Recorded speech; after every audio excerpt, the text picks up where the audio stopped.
Welcome to the Newcastle Institute, everybody, on this cold, blustery night. Thank you for coming out in the weather. I know it's not conducive to leaving your homes. But we think tonight is an important event and a different event to what we've had before. We've covered lots of issues around environment, climate change, coal, but this is a different one. We are standing on the Awabakal lands and Warramai, for the Warramai people, who have been on these lands for thousands and thousands of years, sharing stories just like we are tonight. So we pay our respects to the elders past, present and emerging, and we thank the opportunity for us to be able to have some, as the Newcastle Institute cash line is, some respectful debate about this. Even more important in this space, I think, given some of the changes in environment around the debate around climate change and the future of coal. So we're looking forward to that respectful debate tonight. We have a panel of expert speakers tonight on really what happens to the land after mining ceases. And when we've been planning this event, it's with sort of excitement and opportunity of some of the benefits that arise. So instead of having a lens where it's focused on the negatives around this, hopefully tonight we're going to hear, while there's some complexity to the processes, but there's also a lot of opportunities and benefits that may arise in the incredible amount of land that's taken up by mining and what can be used, how that can be used productively in the future. So I hope I'm not setting our speakers up too much here, but I think there is lots of opportunity, some of which has already been realised. So tonight we have Andrew Hutton, first on my left. Andrew is the founder and managing director of Integrated Environmental Management Australia, a consultancy delivering environmental management and advisory services across various sectors, so not just the mining sector. In particular, Andrew is a leader in coal mine planning for coal mine closure. His work includes leading several comprehensive mine closure projects, and I'm sure he'll talk a little bit about that tonight. Projects encompass all aspects of the planning, stakeholder engagement, technical studies, and the closure cost and estimations. Beyond this consultancy role, Andrew actively contributes to post-mining and land use transition and circular economy outcomes as director of the CEL, the Circular Economy Living Lab, and as a non-executive director of Dantia, the Lake Macquarie Economic Development Company, of which Tim on the end is CEO, and I'll introduce Tim in the middle. So please welcome Andrew to the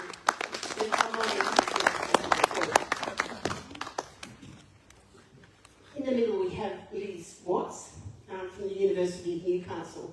As some of you came in, you may have seen little pamphlets with a QR code on there. Liz is currently undertaking a PhD looking at people's perceptions of land use after mining, and so she welcomes your participation in that survey if you haven't had the opportunity to get one. If you haven't had the opportunity to get one, there's some on the way out, and you just scan the QR code and go to the survey. And it's really important, I think, for people to know, or for us to understand as a community what people's perceptions are after that. Liz has over 20 years experience in the mining industries, in technical frontline and production leadership, and corporate roles, including with mines such as Rio Tinto, or organisations such as Rio Tinto, Glencore and BHP. So significant background in mining over the years in open cut and underground mines. No underground, sorry, open cut. Clearly I need to expand this. Liz has a Masters of Business from the University of Newcastle and is a graduate of ecology, so a little bit different from mining roles at the University of Newcastle, focused on sustainable outcomes in mine closure, as I mentioned. So please welcome Liz along for tonight. And our third speaker is Tim Brown, and as I mentioned, he is CEO of Dantia, which is Lake Macquarie Council's Economic development arm. And he has 19-year experience in the public and private sectors. This role allows Tim to strategically lead high-performing teams to deliver outstanding results in terms of economics for Lake Macquarie area. Tim worked at Lake Macquarie Council and is now in Dantia. He has a master's degree in environmental management and is also a graduate of the Australian Institute of Company Directors. Tim has also had involvement in the initiation of BlackRock, which some of you may hear, which we may hear a little bit about tonight, which is these are my words, the car racing resort in Western Lake Macquarie around the Wakefield area on the site of an old mine at Wakefield. So this is one of the opportunities that has already been realised. So please welcome Tim along to tonight.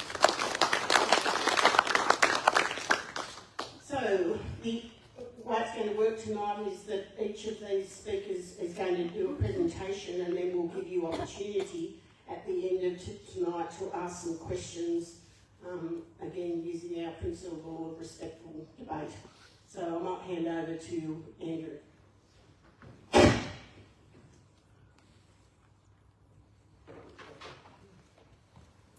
Thank you very much, and thank you for the opportunity to speak tonight. It's a privilege to be here. I'm a bit of a mind closure nerd, so I love the topic. I get quite animated by it. It's something I've been doing for a decade now, so to have 15 minutes is a bit of a constraint, so I'll do my best to keep to the time. I've got time to start, I'm 20 seconds in already. I promised Liz and Tim I wouldn't steal too much of their time, but hopefully if I don't get through everything in the slide deck, then we can deal with it in question time. So, okay, just get the tech working first. This is on the screen here. Is that on? Loud enough? No. Maybe get a bit closer.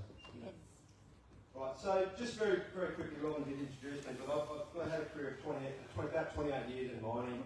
I originally went to university to become a National Parks Ranger and did work experience in the mining sector and pursued a career after I really enjoyed that time. And so it's got a combination of operational experience, but then most recently, probably for the last 20 odd years, I've been consulting to the industry. And in the last decade, I've found my way to this thing called mine closure. It's certainly been a great adventure and a great experience. In terms of experience, my organisation kicked off about 6 years ago, and we've worked on a number of different mine closure projects, both here in the Hunter and also in New Zealand. And as part of that, we've been able to experience a whole range of different challenges and work through the process of, identifying and solving problems to come up with good outcomes. And whilst originally the task was really just about trying to get to the end point of closing the mine and leaving it safe and stable, etc., we're now having a situation where there's a lot of excitement around what does transition look like, what are the beneficial reuse options for mining. When I talk to people about mine closure, I think there's an important take home, which is that when you're preparing for mine closure, it's very important that you begin with the end in mind. And by that I mean understand where it is you're going with mine closure. How are you going to achieve your outcome, your approved outcome, or maybe some alternate outcome. And if you do your planning around the basis of begin with the end in mind, I always find that's where you get the best outcomes. In terms of global mine closure, there's some interesting stats around. There's about 1,000 coal mines in the world that are looking to close in the next 10 years. So that's quite a lot of assets. And of the member companies of ICMM, which is a global mining organisation, almost all of those participants had assets that were going to close. There's about 277 different assets between 441 different operating mines. Interestingly, a large number of those assets are in the Australia and New Zealand context, so they're in this part of the world. If you look at it in the Aussie context, there's about 240 mines, according to CSIRO's recent research, looking to close in the next 20 years. with the real boom decade coming now in this next 5-year period. We're talking about, as peak, $8 billion worth of asset closure in one particular year. So it's a big sector and something that is increasing. To turn our mind now to the Hunter Valley, just looking anecdotally at some information around current consent approvals, about half of the mines in the Hunter will be looking to move into a mine closure phase by 2030, which is just around the corner. So we're starting to see that global trend and Aussie trend referring to itself in the Hunter as well. Now that's in the context of current approvals, and we need to acknowledge that there may be future approvals and mines may get longer life, but it just gives you some idea around how long they have in the Hunter. One thing we do need to acknowledge, Bud, is that I don't think coal's done yet, and I say that is in that the transition is not pushing us all to closure immediately. It's certainly something that's happening, and we need to acknowledge that. But there are a range of different factors, and looking at some data produced by the New South Wales Government in 2022, what it shows is that whilst we are seeing, coming off our peak of 2019 in terms of coal tonnes through Newcastle, we're still only expecting about a 10% reduction by 2050. And I guess the countries that are coming off have been offset by countries that are increasing their use of thermal coal. So yes, there is a transition, and we should acknowledge that, but I think there still is coal in the Hunter for some period to come, and I think it's fair to acknowledge that Australia will remain a key supplier. So why focus on rehab and closure? Why does the industry turn their mind to it? Well, it's become apparent pretty quickly that there's a lot of mining impacts or the impacts associated with mining and land use conflicts really getting an increased focus by stakeholders. And certainly my experience with the Planning Commission most recently, you saw a lot more stakeholders expressing interest in what was the mine going to look like at the end. It's okay, you're going to get the economic benefit during the process, but what are our expectations? And now quality mine rehabilitation and quality mine closure is part of our social licence to operate. People are expecting that mining companies will do the right thing and will do good rehabilitation. It's a key indicator of someone demonstrating responsible mining. And so these changing expectations have seen governments change through policy change and driving regulation change to, lift the bar a bit in terms of expectation around closure. And the other thing we need to acknowledge is that mining companies generally are becoming a lot more aware of the cost of closure and starting to think about what that really looks like and making sure that in their operations they're turning their minds to having enough money in their provisions to be able to execute closure and to meet the obligations that they were approved under. Just some grabs off the internet that shows some of the material that's provided around driving that expectation of increased high standard in mine closure. So mine closure itself is an essential part of the mining process. It's something that every mining company turns their mind to, and it's a real multidisciplinary process. It's a process of looking at all the biophysical, environmental and social aspects and weaving them all together to deliver a good outcome in the closure space. And the benefits clearly are that we get a better outcome and that the legacy around mining can be, and what's measured by what's left behind can be seen as being positive, and it's part of and develops part of a post-mining economy. When we look at how long closure takes, and this is a key slide, this is an extract from a project we've worked on. If you look at the mine stopping operation in about 2021, it's not until 2035 that the expectations of achieving the rehabilitation outcomes and moving through the process of approval is going to reach a point where that land could be available for some other future beneficial use. And so it's important, I think, people understand that there's quite a long period between the closure of the mine, the rehabilitation, the maintenance and the monitoring and the demonstration that you're meeting the criteria before the tenements are relinquished and people or the mining companies can satisfy stakeholders that they've achieved those outcomes.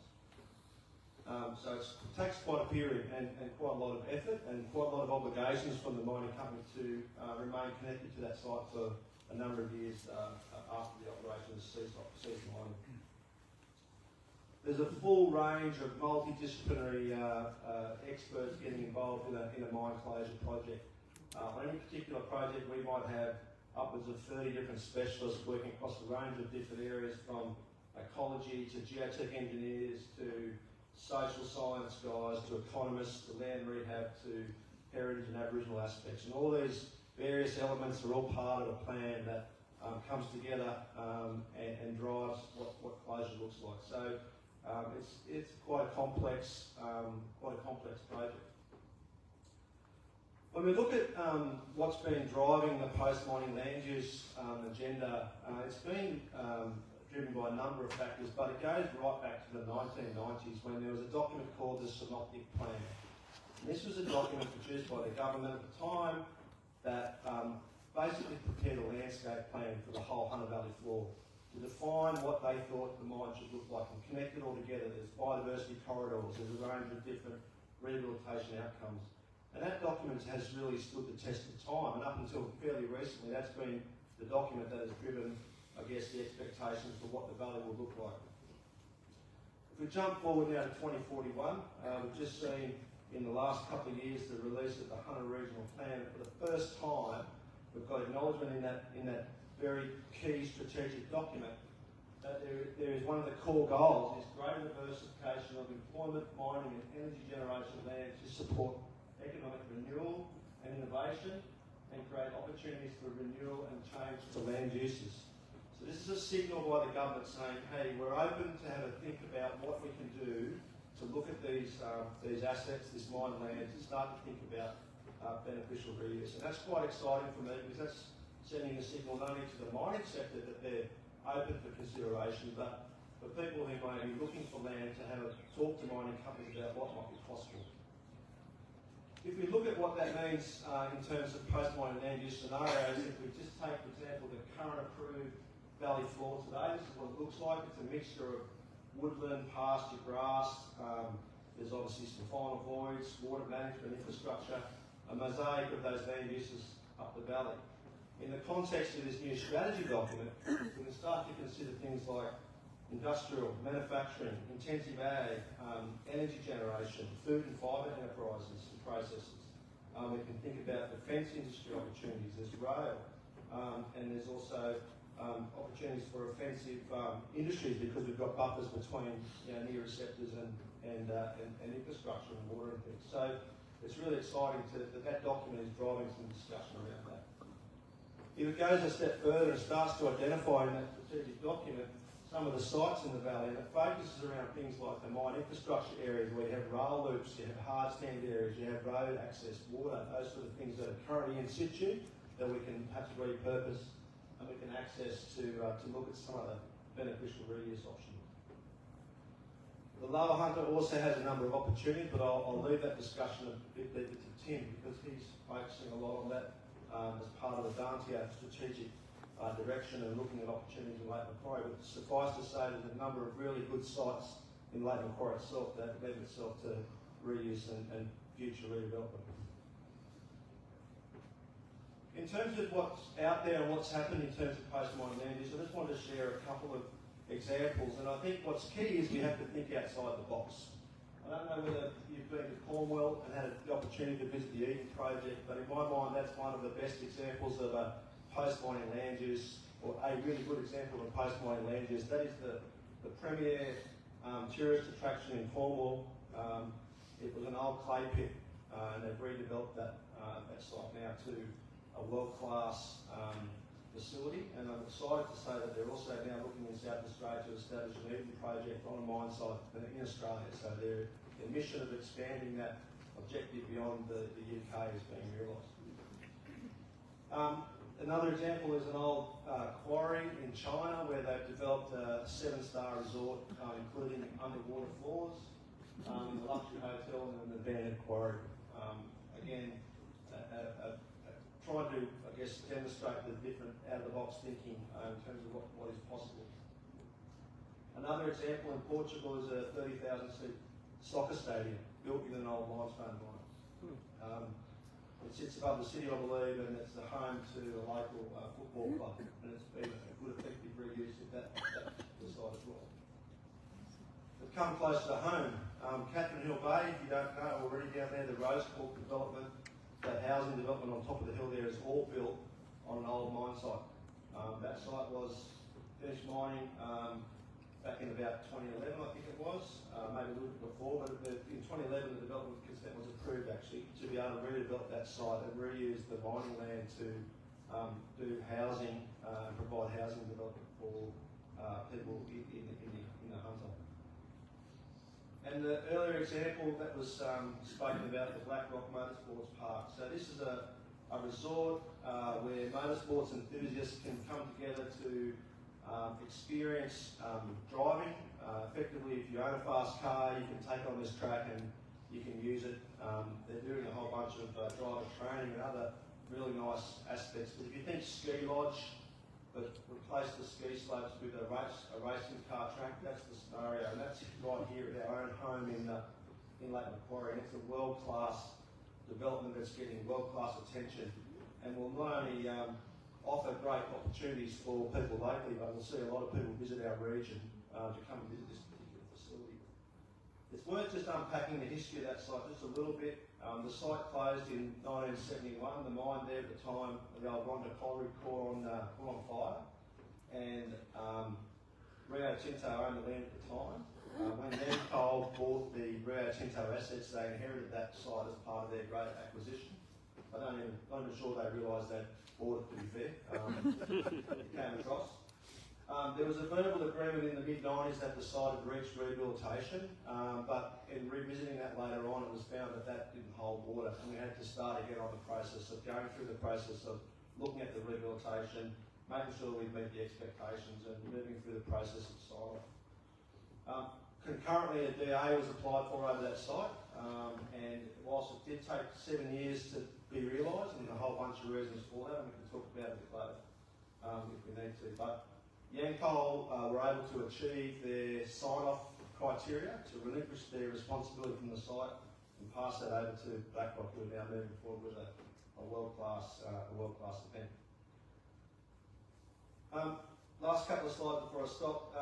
What is good to see is there's common ground around the future for post-mining. So this is a Lock the Gate publication. They engaged EY to do some work on the prospects of renewable energy in the Hunter and what economic benefit that can bring. And there's some really interesting reading in these documents. So perhaps adversarials in the past and now got common ground in thinking about post-mining land use opportunities.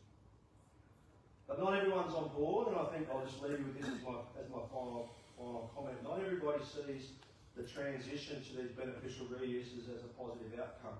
I, as you do, posted about BlackRock on social media, given our relationship with the project, and had a long-time acquaintance put a post up and said, this is not right, this is irresponsible. The mine site was approved on the basis of returning to bushland. You know, the mining companies are copping out of their responsibilities, not achieving the outcomes that they were approved for. So it's important that we understand that not everybody sees these beneficial land uses as good ideas. Some people still see it as perhaps the company not meeting their obligations, particularly where there may be Indigenous communities or rural communities that have expectations for the land return as was prior to its use. So it's important that we do remember that. What we need to remember, I guess, in all this is that the original decision to approve that operation was made on the basis of that agreed post-mining land use. So a change can be perceived as a bit of a shortcut, even though in this case it was not, but it was just important to note that, just to balance the argument. I think I'll leave it there. I've used up more of my time. I've rushed. I hope there's some time to talk a bit more in that question time. So I'll hand over to Liz. Thank you.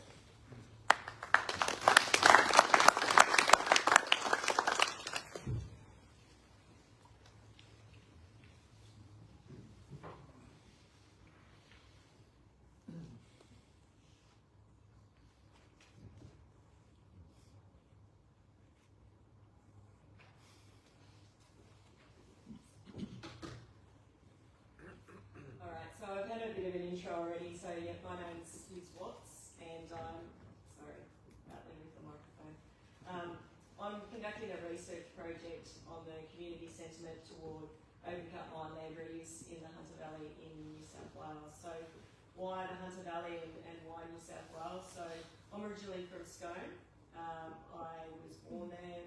I'm a multi-generational person from that area. My father and mother lived there, my grandparents were there, and way back to when we, I guess, first came to the valley. And my dad actually worked as a fitter at the Bayswater Colliery for 30 years as a fitter, and that ended up being the place where I would actually do my time as a mining engineering student. So both worked at the same location. So I graduated from the University of New South Wales back in 2001 as a mining engineer, and back then when I graduated, I started working in the coal mines in the Hunter Valley. So I started with Rio Tinto, which was Coal and Allied back in the day, and basically spent the next 16 years of my career working at multiple coal mines across the Hunter Valley.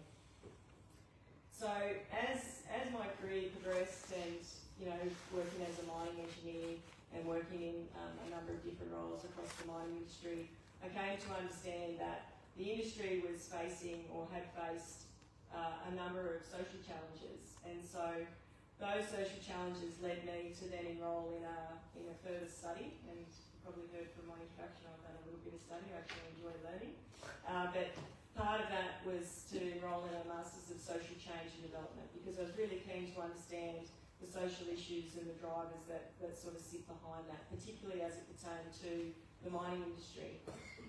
As a result of that, I took on a research project which was aimed at trying to understand, well, I knew that there were changes coming in the valley with the closure of the mines, but I also knew that with what was being proposed, which Andrew's just run through, with what was being proposed with that I couldn't see a very bright future, I suppose, for where I had come from, where I'd grown up, where my family still live today. And so I wanted to do something about it, and I guess my answer to that, or part of my answer to that, is to actually deeply understand, well, what are some of the things that people in the community are thinking about when it comes to mine land reuse for the future, and what does that actually mean for the Hunter Valley. So I would encourage you, if you've got the time, to complete my survey. I would really welcome your views. I've been out hunting people, not literally, but over the last month or so, to try to get as many different views as possible to engage and contribute to my survey, which is the first part of the research. If you can't get the QR code to work, on the little flyer, I've also got some paper copies over the way there for people that might be more comfortable in doing the survey. It's anonymous, but your views would be greatly welcomed. So what I wanted to just cover off on is just a little bit of a background on the issue, which I think Andrew's largely set out, but I'll probably take a slightly different slant to the same sort of an issue, and just introduce some academic concepts that sit behind the research that I'm looking to engage in, and what I'm looking to do, and then also just to hopefully give a sense of, well, why is this research important, and why is it kind of a bit urgent that we get on with it sort of now.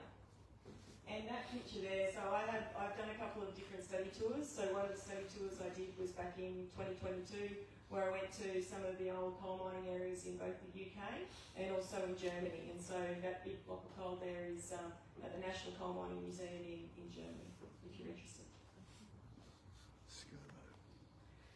So I probably don't need to tell you this, but there's obviously a long history of coal mining in the Upper Hunter. You know, we're an area that's dominated by the production of coal, but also the production of energy. You know, that's the skyline picture of looking out over Lake Liddell, and you see the power stations there of Bayswater and Liddell. But it's also been an area that's provided massive economic benefit and prosperity for not only the Hunter region, but also the greater New South Wales. I guess with the structural shift that we know is coming globally, you know, with the introduction of, you know, and the progression of renewables as a result of the Paris Climate Change Agreement to reduce emissions, and with, you know, the anticipated decline of coal mining over the next 10 to 20 years, there will be likely a social impact and an economic impact associated with the closure of those mines, just given the fact that they operate with such significant scale and such contribution in terms of employment and economic outcomes to the region as it stands at the moment.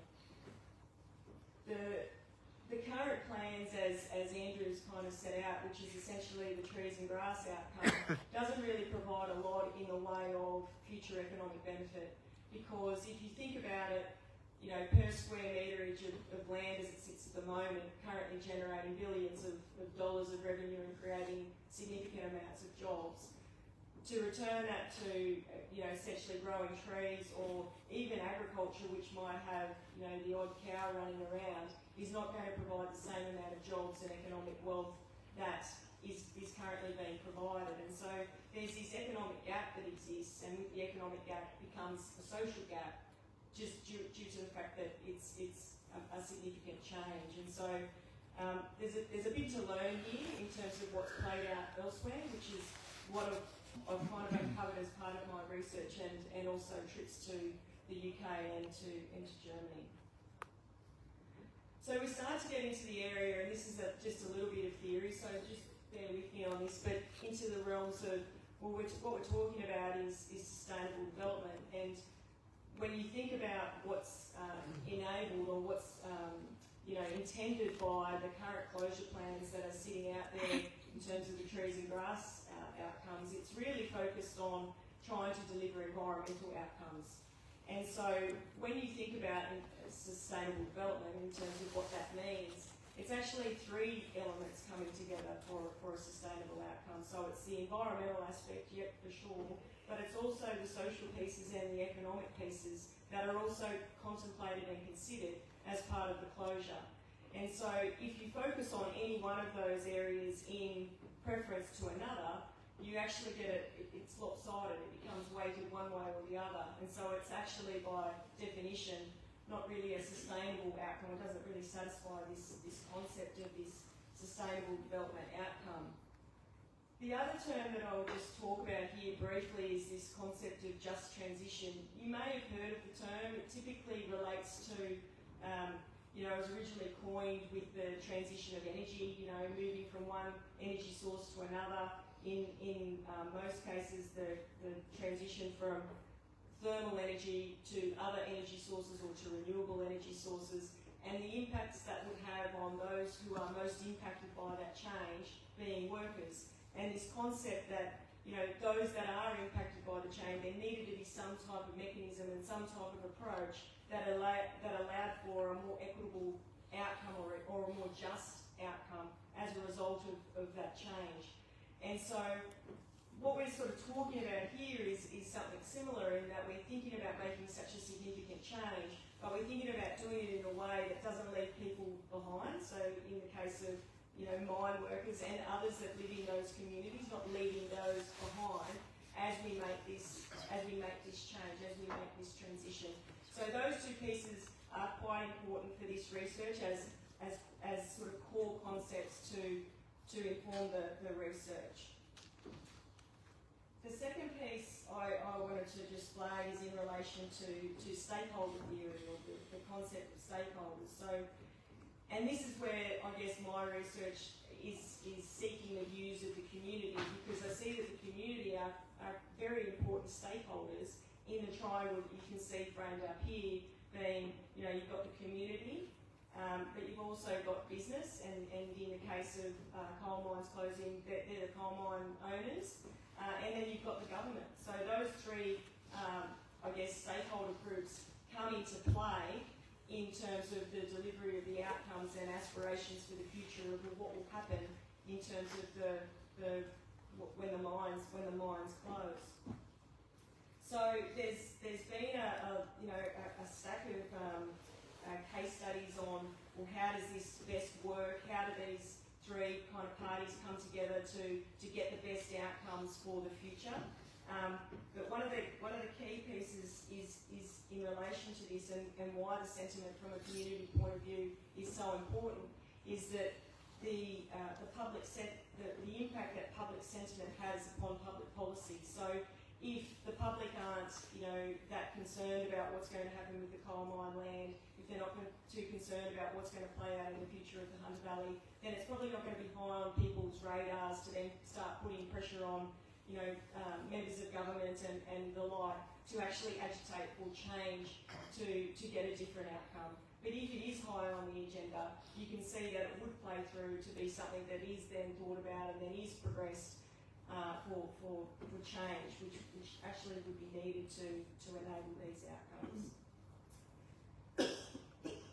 So just I guess a little bit further in terms of the research itself. So I'm trying to answer these questions here, which really is around trying to deeply understand how the community at the moment in the Hunter Valley, how are people thinking about these issues? What are their aspirations for the future?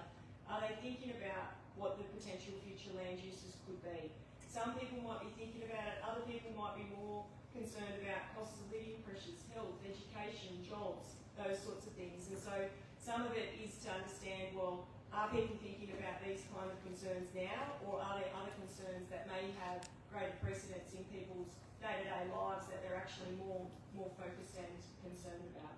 But these are essentially the questions that I'm seeking to answer. So why is this important? So I think I've kind of outlined that coal mines do represent a significant contribution to the Hunter community as it sits at the moment. In fact, it dominates our region. Without the mines and in light of the current plans for closure, experience elsewhere would suggest that there will be negative impacts from an economic and a social point of view, particularly as the coal mining industry starts to decline. Examples from around the world, including mine closures in Australia, demonstrate that without deliberate planning and effective community engagement in closure, that the economic, social and environmental implications can't be recovered. So once you kind of go down that slope and things start to unfold and you get that economic decline and social decline, it's very hard to reverse, even though there may be future economic sort of stimulus packages that may come into place. In the UK, there was a sudden decline in the coal mining industry. For people who are aware of the history, back in the Thatcher era, there was almost an overnight closure of the coal mining industry there. Massive social upheaval, massive and long-lasting economic implications for those regions. If you go to those areas now, there's still social issues, poor health, high unemployment, low education, all of those things have continued to play out. Conversely, you go to Germany, who have been on a pathway to transition over the last 50 years or so and have a managed process to decline and phasing out of coal, and their economy is booming. They've done it in a deliberate way, they've thought about it, they've planned, and then they've executed that plan in a systematic way. And as a result of that, their economy is highly diverse and thriving. So I know I'm a little out of time and Andrew's kind of already covered this, but there is a lot of options in terms of what is possible, what is out there, and I think there's a great opportunity that sits out there and a great sense of hope that I hold for what could be realised in the future of the Hunter Valley. So with that, I'll finish with my favourite slide, my favourite photo. This is also a UNESCO World Heritage Area in Germany. It's an example of preservation of industrial history. It's the Zollverein coking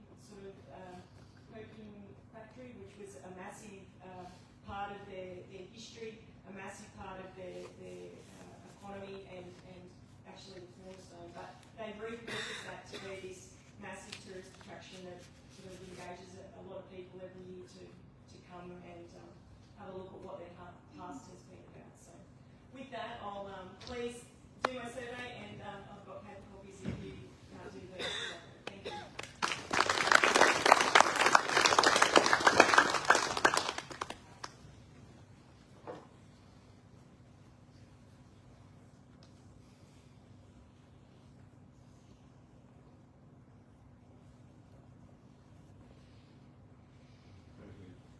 Excuse me. Thank you. And I just wanted to start by saying thank you to the Newcastle Institute for the opportunity to come and tell the members here and guests about the Lake Macquarie story. I'm unashamedly here to discuss Lake Macquarie, and I also wanted to thank Andrew, who's done a wonderful job to give the technical background of how the the challenges around post-mining land use for coal mines and other mines. And Liz, I'm really looking forward to seeing your studies. I'm sure that will help us understand the community better. So what I'm here to talk about tonight is the economic development opportunities associated with this. We've heard the technical from Andrew, and he's done a great job to give you that skill. And I'm going to drill down, pun intended, on Lake Macquarie. And what I want to be able to do is provide a brief context of Lake Macquarie and our economy, how it's changed over time, and why this is an incredibly important aspect for us over the next 5, 10, 15 years. But very quickly on Dantia. So Dantia is Lake Macquarie's economic development company. Our vision is for Lake Macquarie is considered Australia's most thriving regional city. A bold vision, one we don't shy away from, but one that really will take a lot of work. At Dantia, we provide a range of services, DA concierge services. We do all of this free of charge. So for businesses who are in Lake Macquarie or want to come to Lake Macquarie, we can help out with their development applications. We provide economic analysis to a range of different businesses to help with grant applications and things like that. We have Grant Guru. So Grant Guru is effectively Google for grants. So Lake Macquarie businesses can sign up free of charge and make their grant searches easier. We do a lot of advocacy piece, and this for post-mining land use is where we play in this space. We provide networking opportunities for businesses in Lake Macquarie. So we, as Dantia, we don't own anything, we don't build anything, we're not decision makers, but what we are there is we're trying to join the dots, we're trying to be the glue that binds all of our different businesses. We hold a range of events to build capacity and build knowledge, and we have that first, which we're incredibly proud of, which is a co-working space up at Charlestown. So a really quick snapshot on the Lake Macquarie economy. I'm not going to go through all the numbers, but a couple of things that I want you to take home is Lake Macquarie is the powerhouse of the Hunter. So our economy, we've got about a $29.1 billion economy and $14.49 billion gross regional product. So they make up, out of the 10 Hunter regional councils, which is Lake Mac, Newcastle, Cessnock, Singleton, Muswellbrook, Port Stephens, Maitland, Dungog, the Upper Hunter, and part of the mid coast, about somewhere between 17 and 19% comes out of Lake Macquarie. So we really are punching above our weight. We have over $7 billion in wages, and I just really think that's really important that everyone gets a bit of an understanding. We've grown up off the back of the mining industry. So the economic transition. So it wasn't that long ago, 2011, that Lake Macquarie's economy was really heavily reliant on three industries. They were mining, manufacturing, and power generation. So as I said, we've grown up off the back of the mining industry, and we do have those skills in our city, which is something I'll touch on later. But one thing that's really interesting is the reliance on these industries have changed over time. So one of the key challenge in Lake Macquarie is we have over 14,000 registered businesses. 14,000 registered businesses in Lake Mac, but more than 98% of them have less than 20 people. So we've got this incredible wealth of skills and knowledge, but we don't have a board, we don't have a holder, we don't have a BHP, we don't have something like that that can really drive a massive transition. So when our economy changes, we stand to lose small businesses that people may not even notice. So it's incredibly important that we're thinking about how we take these skills and transition them into the future. So in 2014, mining, manufacturing, and power generation made up over 40% of our economy. In 2022, it's just over 20%. So that's a massive difference in 8 years. And at one point it dropped as low, it was 19%. But instead of seeing a plateauing or a dip in economic output, which is typical for a change over a small period of time, such as 8 years, our economy has diversified, and our output actually grew 7% year on year over the same period. And we've added 22,000 jobs. So it's just an amazing ecosystem of businesses in Lake Macquarie. So post-mining land use, and an interesting fact that you may not be aware of is we already have what we need, and we need to solve So, as it says on the slide there, we've got over 62 square kilometres. 62 square kilometres of land that's either mining or power generation. And that does include Arara, which is a large parcel. We've solved, Lake Macquarie has benefited from Blackrock, which Andrew talked about earlier. We've done it once. The economic development outcomes of Blackrock cannot be understated. The fact that we've done it once, Lake Macquarie done it once, means that we can do it again, and we've shown the way. And I think it's really, really terrific that the Minister for Natural Resources is doing a standing committee inquiry into post-mining land use. Andrew alluded to before about the 120-41 plan. This is another step in that process of trying to define how do we take this land and use it for beneficial. Now, all that 62 square kilometres, not all of that can be reused for industrial uses for employment lands, but a lot of it can, and not all of it should be either. So now is the time we need to start thinking about what it will take. We've learnt from Andrew that these do take a significant period of time, and we need to get started. So this is Blackrock. So Andrew's spoken about Blackrock in terms of the history of the site, how long it's been closed for, and some of the challenges. I want to talk about the economic development aspects of this. So this is a $95 million project. There's going to be over 450 jobs during construction, and there's going to be over 230 ongoing jobs for folks in Lake Macquarie. That's an outstanding outcome of post-mining land use. We're looking at having it, so not we, the owner is hoping to get it started for stage 1 in 2026. So having this in Lake Macquarie is a key element for economic development. It's going to bring people to our city. It's going to bring people who have the means to potentially invest in other parts of the city. They've seen this here. These people may not have even come here prior to, they might not have even heard of Lake Macquarie. But the actual fact that we get these folks here, you know, we're talking about major car manufacturing and other people like that. It is just so incredibly important, and we need to leverage that and try and work off the back of that. So just north of Blackrock, and you can see just down the bottom of that slide there, is two significant parcels of lands in the northwest catalyst area. So the northwest catalyst area is one of the 4 major areas in Lake Macquarie that have been identified in the 120 or 41. So just to orientate yourself, see Blackrock there, just off screen off that map to the right is the old Newcastle site. So on top of that, there's a 12-hectare site owned by the state government that is looking to potentially generate thousands and thousands of jobs. I've got here 6,000 plus jobs and 4,000 plus potential new homes. Just across the creek is a large area bounded by the Red, which is a large area owned in private ownership by a coal mining company who are currently doing rehabilitation.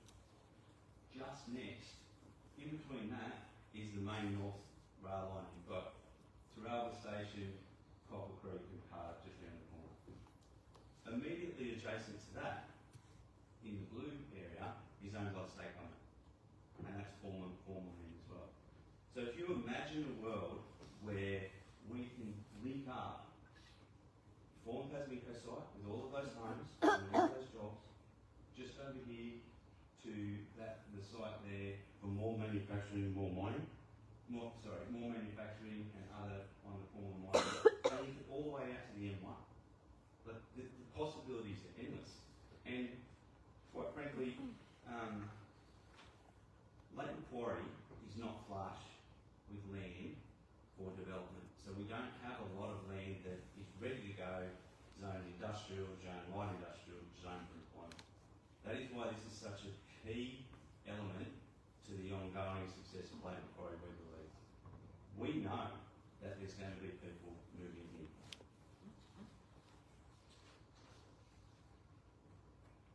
A couple of other examples. So it was announced just a little while ago about the mine sprouting plants. A few of you may be familiar with the one that used to be in Newcastle. There is now one. There was an announcement that the federal government's going to give Lake Macquarie $10 million to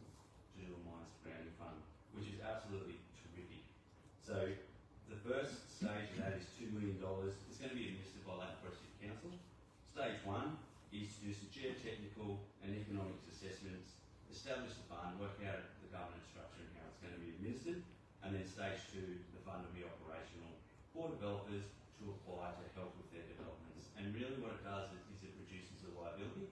So we've got a good understanding of where the former mines are in our city, but we need to do that next level of geotechnical assessment to work out how we administer the mines grant fund.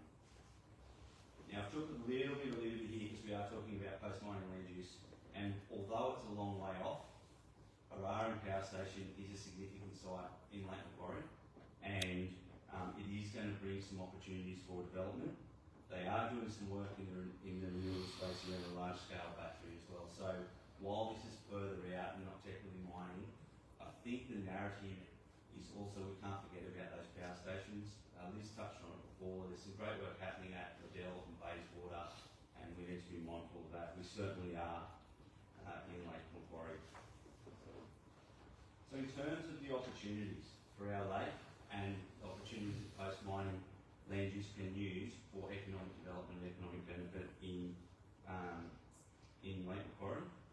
So our inbound migration. So to realise our vision, Australia's most thriving real city, we need to unlock this land, and we need to unlock it as quickly and as expeditiously and as cheaply as we can. We know that at the end of 2023, so just last year, our LGA was the only LGA in New South Wales in the top 5 of people migrating from a capital city to a regional area. The only one in New South Wales. So people are coming to Lake Macquarie. We need the houses. The government's rhetoric is a lot about houses. We need houses and houses and houses. That's true. We do. We are in a housing crisis. There's no doubt. But what we also need is jobs. We can't build significant amount of housing stock and have nowhere for people to work. And that's where this land can help us. The other advantage for Lake Macquarie is we're ready to go. So we've got, I've just shown 2 parcels right there where there's no longer operational mining happening. So if we can't solve it in Lake Mac, it's going to be incredibly difficult to solve it elsewhere. We are ready to go just by the fact of history, and we're in that closure, well and truly into that closure phase. The other opportunity is the energy transition. So the energy transition is going to take skills and experience and workers that Lake Macquarie have. So while I said earlier we've got 14,000 businesses, we have a really, really high rate of trade qualified people. So anecdotally, I like to say, if someone needs a widget, someone in Lake Macquarie can probably build it. We can probably find someone to build it.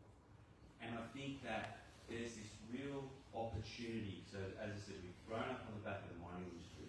As we move into batteries, as we move into renewables, as we move into wind farms, etc., it will take some reskilling. And I'll give you a really, really good example. So if you're a motor mechanic and you're a qualified motor mechanic and you want to work on EVs, electric vehicles, you have to actually go back to TAFE and do a small course because an EV is classed as high voltage. I didn't know that until really recently. And that's a really neat example of the reskilling we talk about. You don't need to do a 4-year apprenticeship. You need to go back and do a few hours or a few weeks, and you need to reskill. And I think that opportunity for those jobs and what is the next, and Liz alluded to it before, when these mines shut down, because we do have operating mines in Lake Macquarie, they have generated years of jobs and years of economic output that's benefited not only the workers, it's benefited all the businesses around. How do we then take that land that has power, a rail line, roads, all this infrastructure that you need to set up a new business park, new industrial, it's already there. We should be using it and finding the next high-paying job for these folks so they can continue in their career. So there's exciting times in Lake Macquarie, and again, thank you very much for taking the time.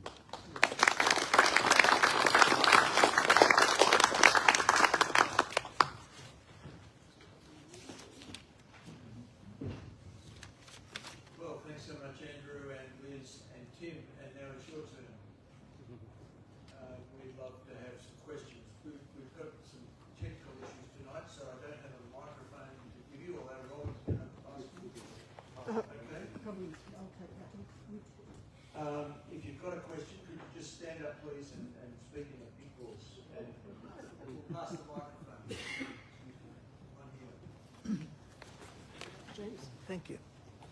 A question for Andrew. It just slipped by me. I think you said that there will only be a 10% fall in Hunter Valley coal exporting by 2050. Is that correct? According to the state government document of 2022 that I cited, that's the information they provided. That's correct. So 90% of coal will continue to be exported from this region until 2050. That's correct. According to the. I think that will come as a shock to us all. Now, Andrew, It should just, there are definitely countries who are coming off the use of thermal coal, but there are other countries that are still coming on. And so the reduction from our current customers, or the Valley's current customers, will be offset by people continuing to seek Australian coal. what nobody has mentioned, and this is not a complaint, but so far nobody's mentioned, how are we going to rehabilitate these ghastly situations that have been mined? Great mulch heaps, slag heaps all over the place. When you fly over it, it's just a ghastly eyesore. How do we go about doing it?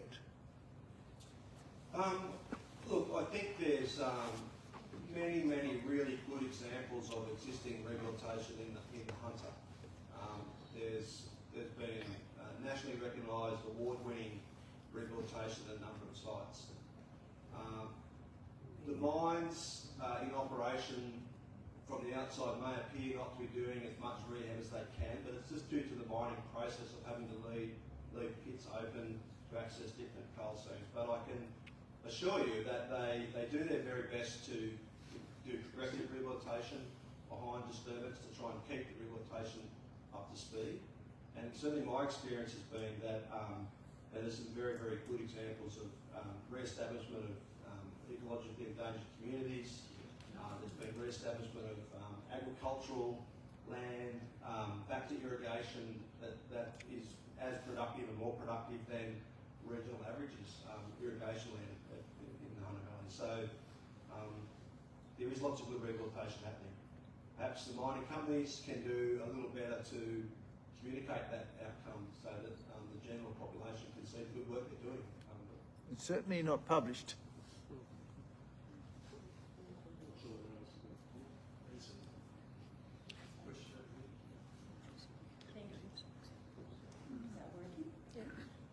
Thank you very much for your time and presentation. There we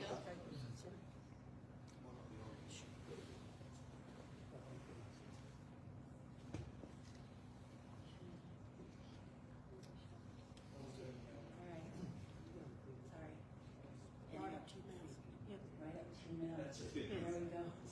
Thank you very much for your time and presentations this evening. To follow on that question there, I'm aware that there are processes and skills, technology that we have now to mine land in a way that doesn't scar the way we're doing it in historical ways. Geomorphic reclamation can be applied to the mining process itself.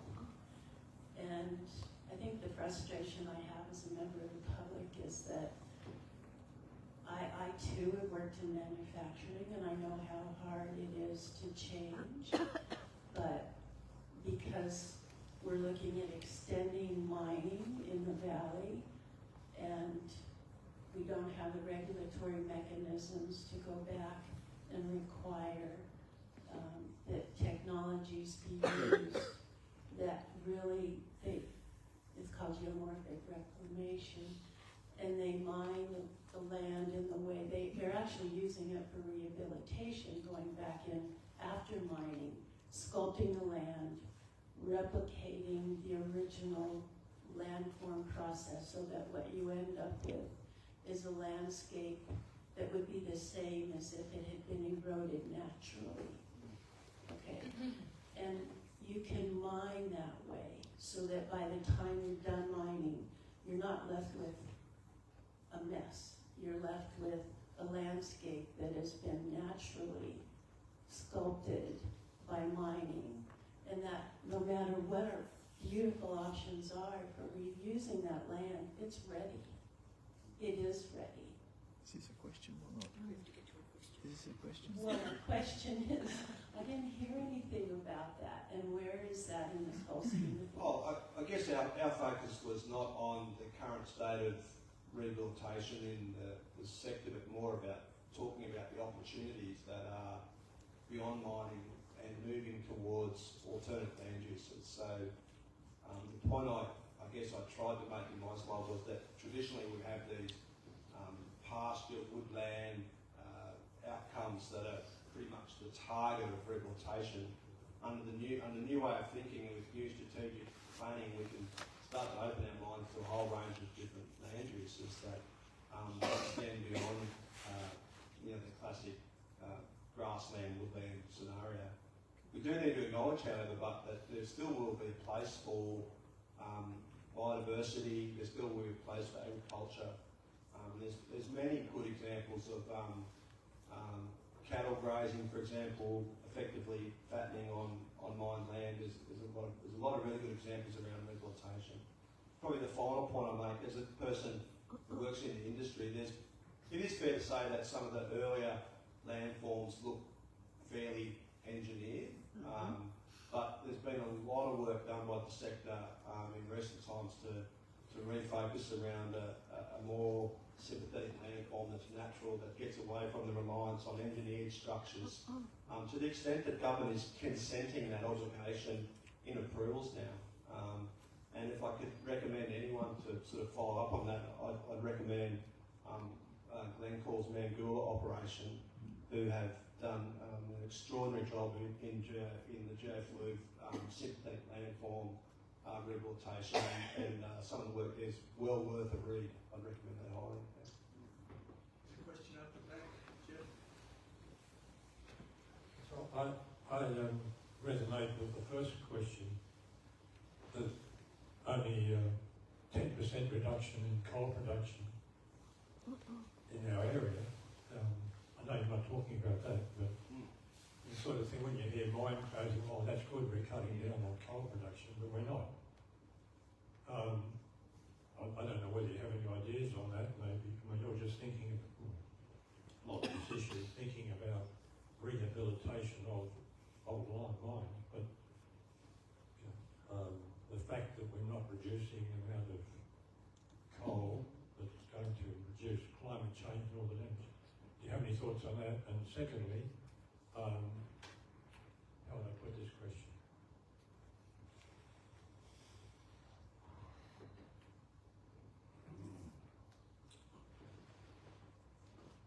What could the land be used for?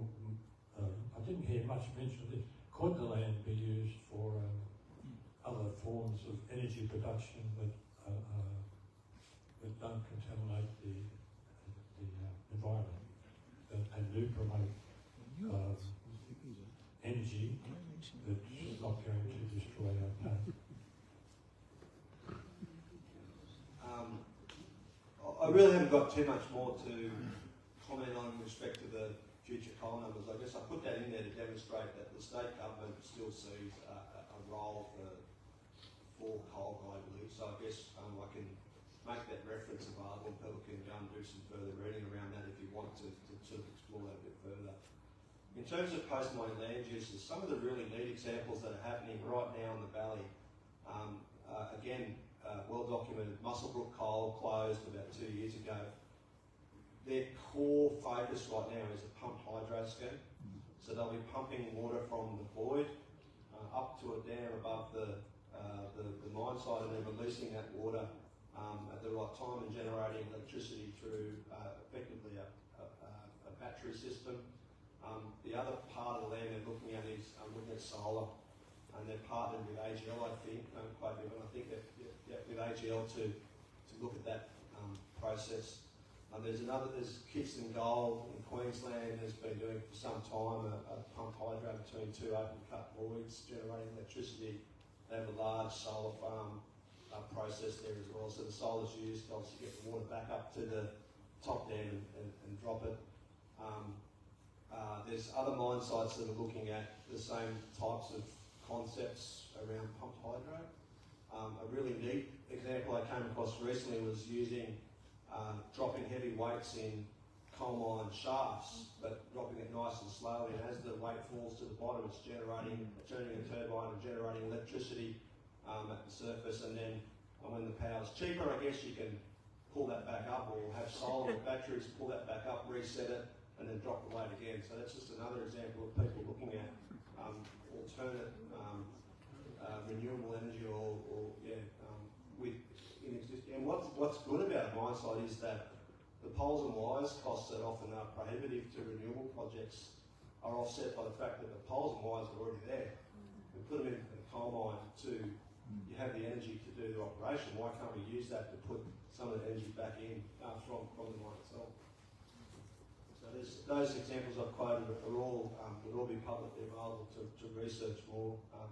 Kitson in particular, Busselbrook in particular. Hi, I'm Alan Evans.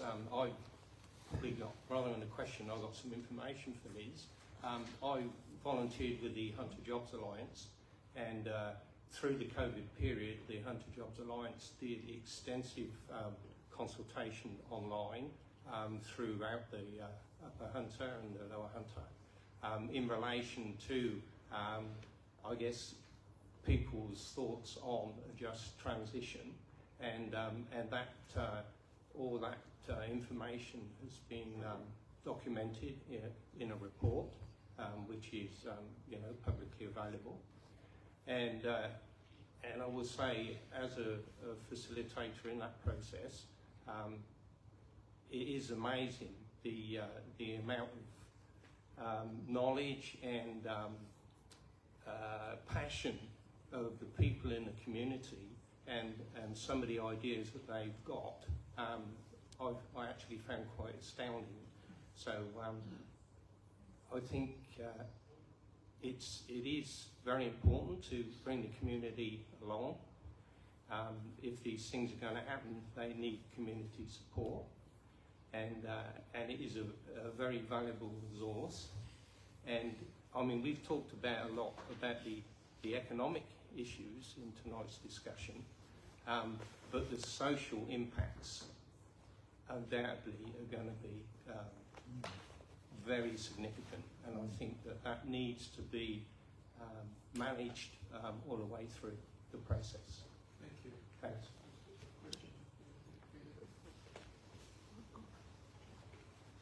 Thank you all for your presentations. I too have worked in manufacturing, mining and power for my whole life, and I'm well aware of its personal benefits for me, but also the fact that the last 50 years probably we've all had economic benefits that are probably unrivaled in human history in some ways. Two questions. Number one, rehab of large open cut mines, they're not going to look like the land they were before, surely, but that doesn't mean we can't achieve rehab land plans that meet the highest environmental standards. I hope that's true. And number two, that graph that you put up, Liz, where you had the three boxes: environment, economy, etc. I don't understand how we can possibly leverage this land to produce the same economic benefit, and if we do try to, then it's going to overrun those other factors. Looking at what we mean as well by a just transition, I think a lot of thought needs to go into that, because it's not just justice for our local economy, our Australian economy. There's surely many more questions that need to be answered, so we need to have a bit of a vision as to what we mean by just transition, I think, as well, if you agree. So what's the question again? So the two questions were about the environmental restoration of the land, and the second one was about the economic benefits, I guess, in relation to what we mean by just transition and what we should be considering as part of that.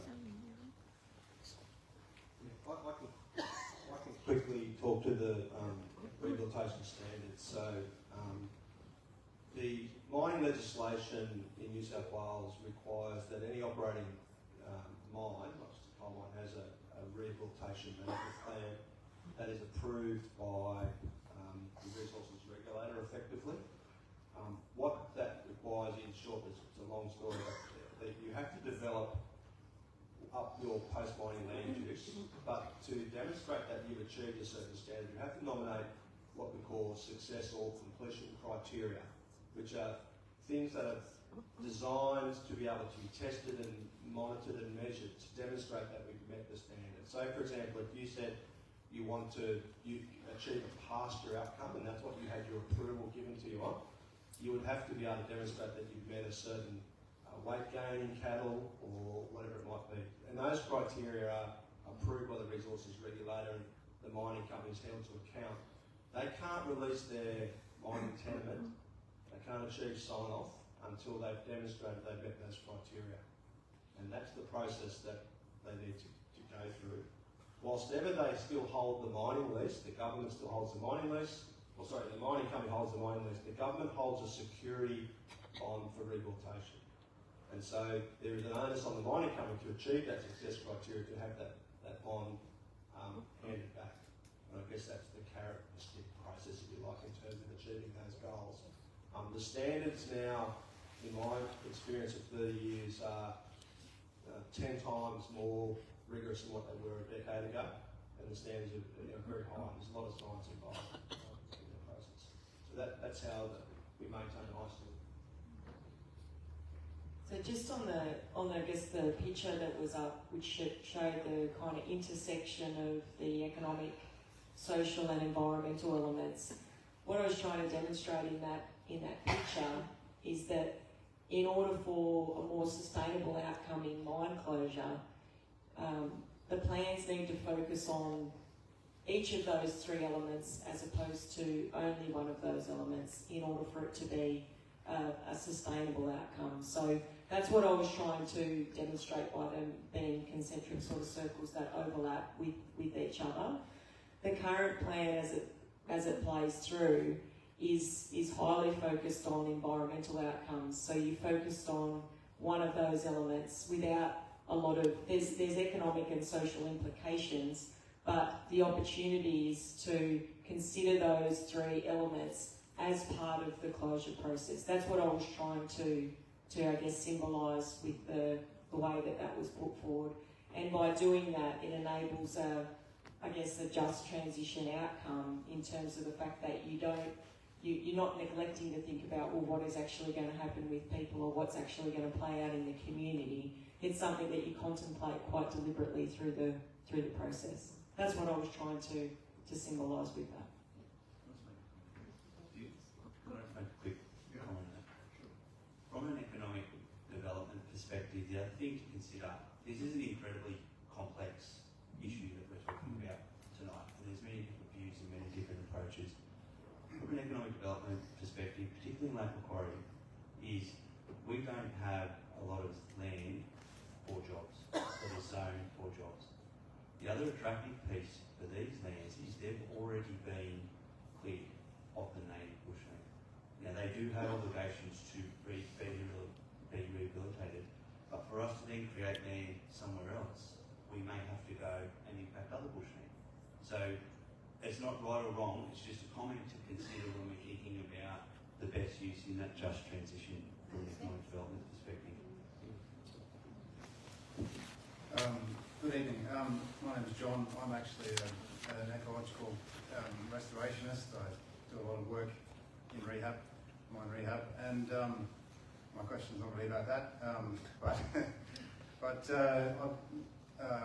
my question is more about governance and how this is going to be regulated, I suppose, because my understanding is that resources regulator looks a lot at ecological outcomes, but I'm just wondering, is it going to be the job of the resources regulator to oversee economic and social impacts?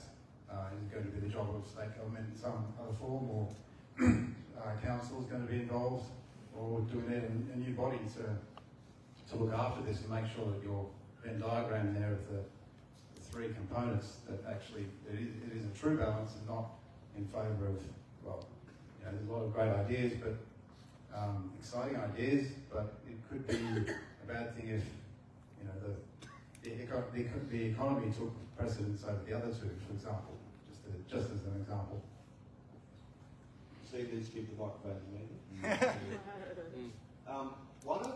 To just start by answering, one of the regulatory challenges we have as an industry right now is that we have to achieve whatever we were approved to achieve in the beginning. And so it doesn't contemplate pumped hydro, it doesn't contemplate renewable, it doesn't contemplate the reuse of power lines or water systems. And if you can imagine for me or for the industry to meet those criteria I spoke about earlier, that could take 20 years for it. You know yourself as an ecologist, it could take 20 years for a site to achieve those criteria. And it's a missed opportunity potentially. If we're going to forego that biodiversity outcome and reduce some of the measures, we're having to wait. So communities will change, people will move away. We may miss the opportunity to realise what those sites can achieve for us. So I think the challenge is we have to find a pathway to making sure that the outcomes are not a shortcut, they are still a really good outcome, but that doesn't require us to have to wait 2 decades to achieve that, and that it doesn't mean that mining companies are going to go all the way back to the planning department to seek approval for new outcomes. What's really exciting, and where I was leading to, is this new inquiry that's happening at the moment is an opportunity for the state government to be collecting a lot of inputs, information around that process, to be able to turn their mind to what regulatory changes can we make, what changes can we make to planning legislation, to mining sets, to development consents, whatever it is, to enable these opportunities to occur. It's not to shortcut obligations, it's to maximise opportunities. I think as long as we keep that front of mind, I think that's the real opportunity.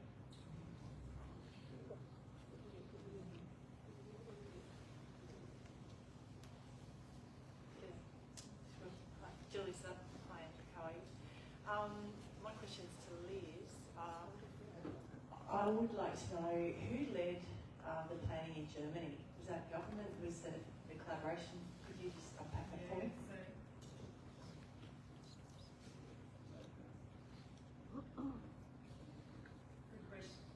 Good question. So it was a different setup in Germany. So the way that things kind of ran over there, particularly after the wars, there was I guess an ownership piece where a lot of mines were actually came under the ownership of the state or the government. And what was actually the driving force behind a lot of the closure of the mines over there back in the day was actually social unrest due to the amount of taxpayer money that was actually being ploughed into propping up the production of coal from mines that were largely uneconomic to continue to support.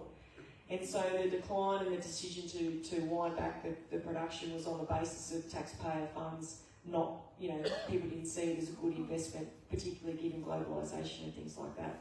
So on that basis, it's actually the government of Germany who were the initial instigators and the orchestrators of wanting to set out this pathway and this plan for the future.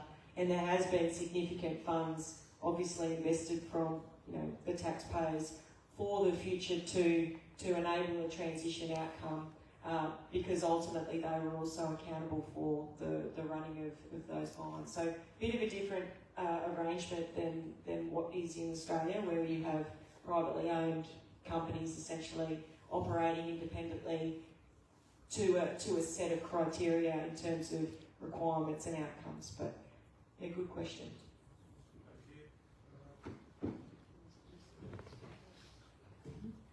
Okay, thank you for your... Okay, so working? Okay, thank you all for your talks tonight. My question will relate to, am I right or am I wrong? My perception, I've I have spent time working up in Mount Arthur and a few other mines around the Hunter Valley. I live in Singleton, so pretty close to things.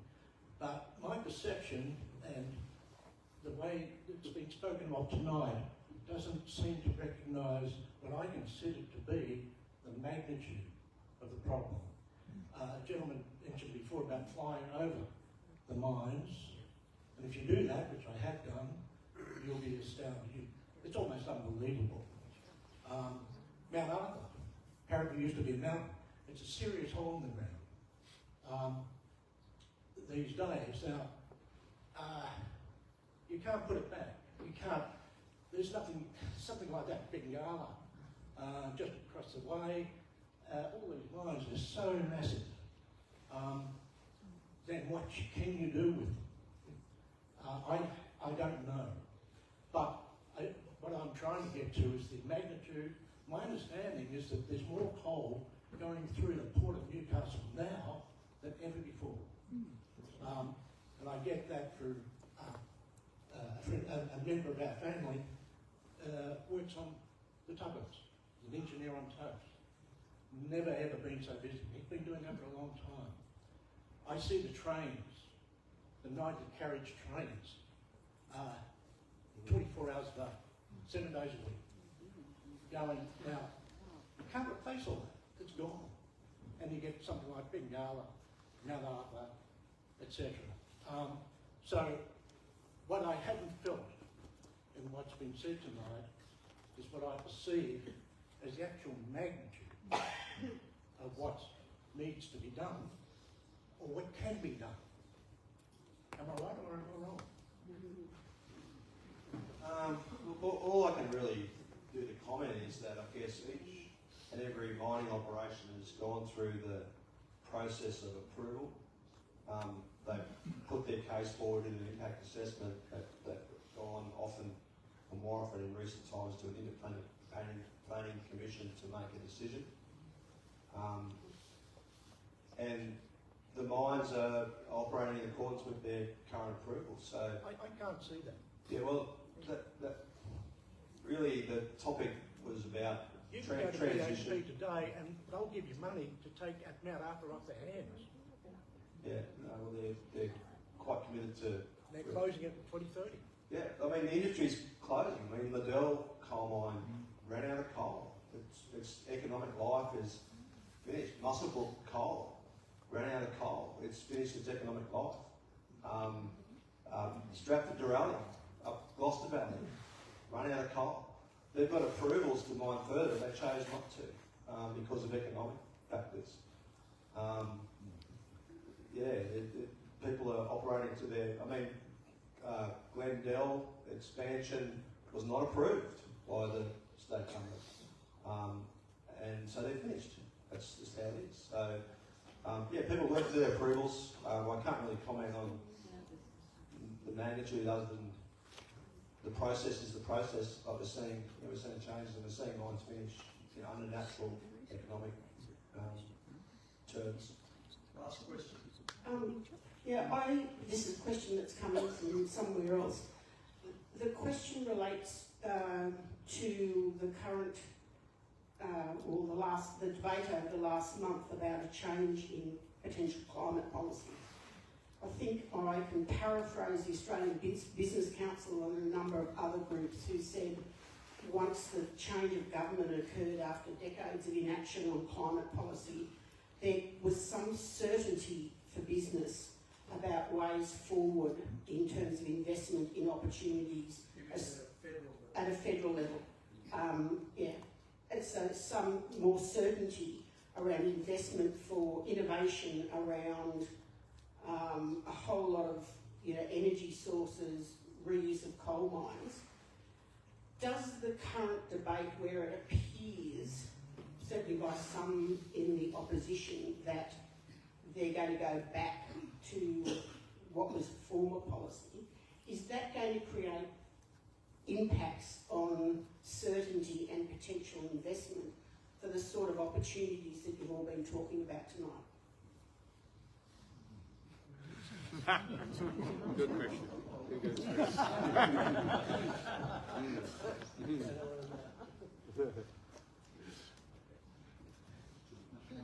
It's known in the business of passing the buck.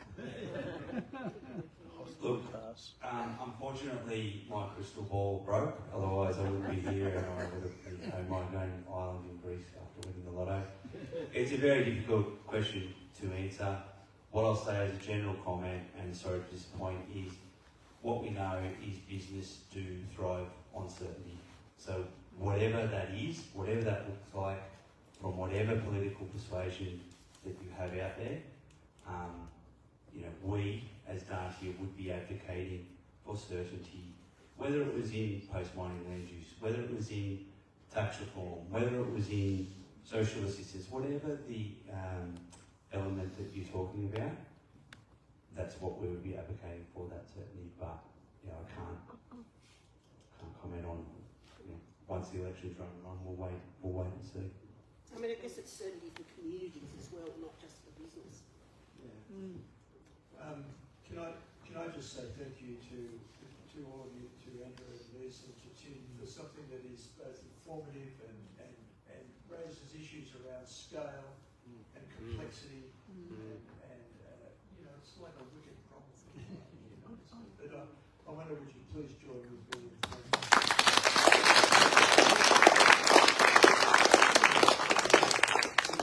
the topic tonight leads on quite nicely, and the discussion tonight leads on quite nicely to our topic for next month. Some of you may have been aware of the reports in the newspaper about the future of the Port of Newcastle and the case that was held by the Independent Pricing and Regulatory Tribunal to allow for some compensation for the container terminal in Port Rotterdam. Next month, Professor Roy Green, who's chair of the Port of Newcastle, will be here to speak on the future of the port. So that obviously has a big impact in terms of coal, the shipment of coal, and the potential about container terminal here in Newcastle as well. So that'll be next month, and in August we have an interesting evening ahead of us, dealing with global cyber security and who are the big players and what is happening in that space. But I'd love to see you next month in July for an informative and stimulating discussion on the future of the Port of Newcastle. So thank you very much.